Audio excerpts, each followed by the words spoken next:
Hi friends, welcome back to One Breath at a Time, a Skeptic's Guide to Christian Meditation. We are now on chapter 6. Thank you for sticking with us on this journey.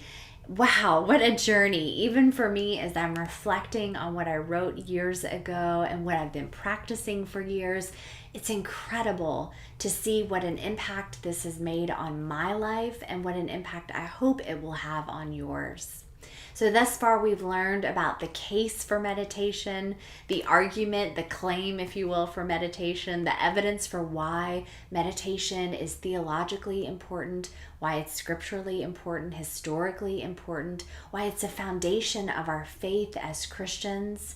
We've given you 5 tools for your toolbox for you to use in your 40-day curriculum.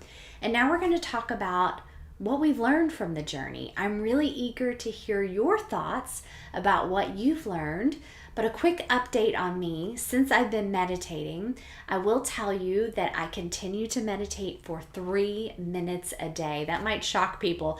I am still at 3 minutes and I am very proud of that.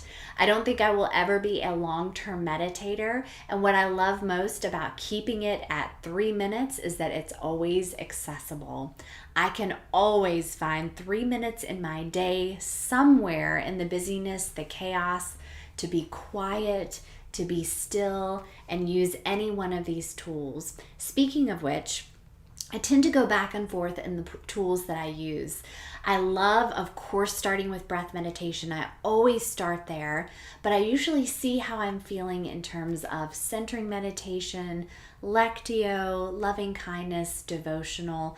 I'll go back and forth depending upon the season, depending upon what I feel like my spirit needs, or maybe sometimes depending upon where I think I'm wrestling and I need to stretch toward God. So keep that in mind, that sometimes the meditation modalities that are most difficult for you might be the ones that you need to practice more because they are an area of wrestling.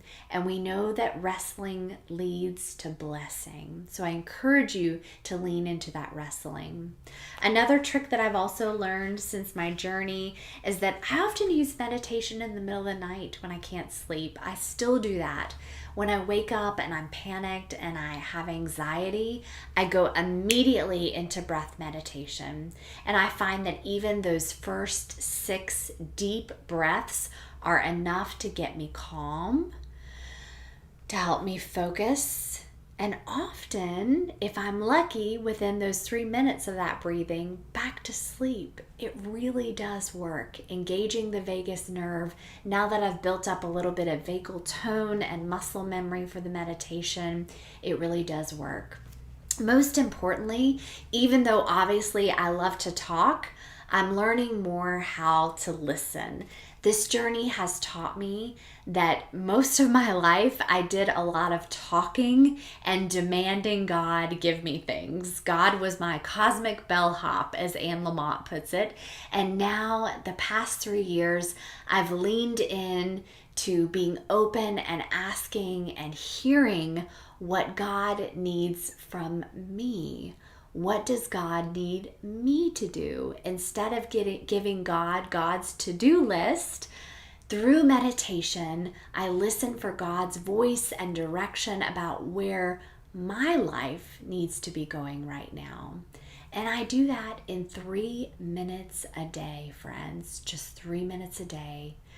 No perfection, only progress, and we will always be beginners. I so look forward to hearing about your journey. Thanks so much for staying on this journey with me.